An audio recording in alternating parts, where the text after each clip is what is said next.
చాలామందికి అంటే weight loss అవ్వాలని కోరిక ఉంటుంది, బట్ ఈ సర్జరీస్ అనగానే ఒక భయం లోపల. సర్జరీ చేస్తే రియల్గా వెయిట్ లాస్ అవుతాం కానీ బాడీపై అది ఫ్యూచర్లో ఏమైనా ఎఫెక్ట్ అవుతుందా అని చాలామందికి డౌట్. సో దానికి మీరు answer. Every procedure comes with advantage and disadvantage ఉంటుందండి. నేను ఇందాక ప్రీవియస్ డిస్కషన్లో చెప్పినట్టు, మీరు ఒక ఏరియాలో లైపోసెక్షన్ చేసేసుకొని మీరు కనుక అడెక్వేట్ మెజర్స్ తీసుకోకపోతే, అంటే మీరు వెయిట్ గెయిన్ అయ్యారనుకోండి, అన్వాంటెడ్ ఏరియాలో ఫ్యాట్ డిపాజిట్ అయ్యే ఛాన్స్ ఉంటుంది. ఇప్పుడు థైస్ తీసేసాను, థైస్ చేశారు ముందు లైపోసెక్షన్, తర్వాత వాళ్ళు వెయిట్ గెయిన్ అయ్యారు. ఇక్కడ వెయిట్ గెయిన్ అవడానికి ఛాన్స్ లేదు కాబట్టి అబ్నార్మల్ వెయిట్ గెయిన్ ఇక్కడ బ్యాక్ అయ్యే ఛాన్స్ ఉంది గ్లూటియల్ రీజన్లో. సో మాకు లాస్ట్ 10 yearsలో ప్రీవియస్ చేసిన ప్రొసీజర్స్ బయట చేయించుకున్న వాళ్ళు చాలామంది రిటర్న్ వస్తుంటారు మన దగ్గరికి.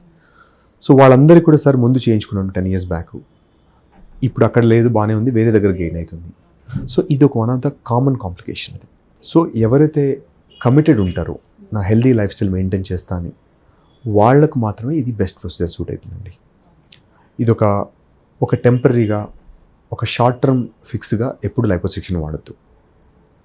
మీ అన్వాంటెడ్ ఫ్యాట్ని జెనెటికల్గా నేను ఎంత ఎక్సర్సైజ్ చేసినా పోవట్లేదు, దీనివల్ల నా బాడీ షేప్ సరిగ్గా ఉండట్లేదు, ఇమేజ్ పోతుంది, సెల్ఫ్ ఇమేజ్, నా కాన్ఫిడెన్స్ రావట్లేదు అన్నప్పుడు మాత్రమే లైపోసెక్షన్ చూస్ చేసుకోవాలి తప్ప, ఇది ఏదో ఫాస్ట్గా వెళ్ళేసి వెంటనే నాకు నెక్స్ట్ మంత్ మ్యారేజ్ ఉంది తగ్గిపోవాలి ఇలాంటి ప్రొసీజర్గా లైపోసెక్షన్ వాడద్దు.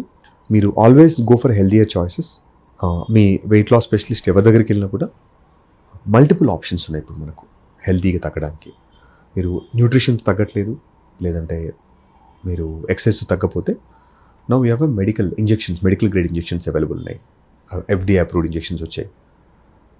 టెరాజిపెటైడ్ అని మోన్జరో అని బ్రాండ్ మీద ఉంది ఇండియాలో ఇప్పుడు అది.